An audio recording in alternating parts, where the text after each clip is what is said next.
और बादशाह को कहने लगे, और बादशाह ने हाथ में तलवार पकड़ी हुई है और बादशाह के बारे में पता है कि लोगों को जो उसके सामने इनकार करता है उसकी गर्दन उड़ा देता है, माफ नहीं करता, बहुत जालिम बादशाह है। अल्लाह ने ऐन उस वक्त उनके दिलों को मजबूत कर दिया, मजबूत कर दिया। और जब वो खड़े फ़क़ालू तो उन्होंने कहा रब्बुना, जब बादशाह ने पूछा कि बताओ तुम्हारा रब कौन है, जबकि ये वो ज़माना है जब वो डियाना की पूजा करते थे। लेडी डियाना की नहीं जनाब, डियाना कहते हैं चांद को। तो चांद देवता की वो पूजा करते थे।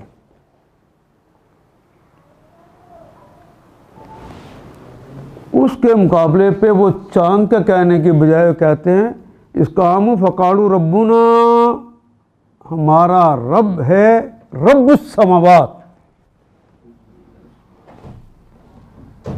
हमारा पालनहार है जो ज़मीनों आसमान का पालनहार है।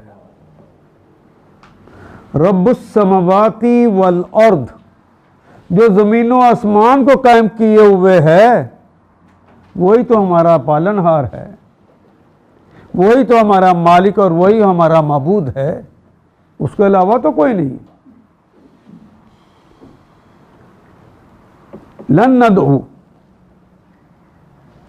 ला लम लन ये सारे नफ़ी, लैसा ये सारे नफ़ी के लिए आते हैं, लेकिन ये मुस्तकबिल में नफ़ी करने के लिए। लन नदू, हम नहीं पुकारेंगे, दा उसने पुकारा, यदू वो पुकारता है, ये पुकारेगा, और नदू हम पुकार, लम नदू मिन दूनिही, हम नहीं पुकारेंगे, मिन से दून सवाए ही उसके सिवा हम किसी को नहीं पुकारेंगे, इलाहन बतौर इलाह, उस रब्बुस समावात वल अर्द के अलावा किसी को इलाह नहीं मानेंगे। जबकि उस वक्त पूरे रूम में डियाना की पूजा हो रही है। अच्छा, ये जो डियाना का जो ये मंदिर भी है, जिस जगह सबसे बड़ा मंदिर जो है जहाँ का ये वाक़या भी है, वो तुर्की में आज भी अजमेर से 25 किलोमीटर के फासले पर है।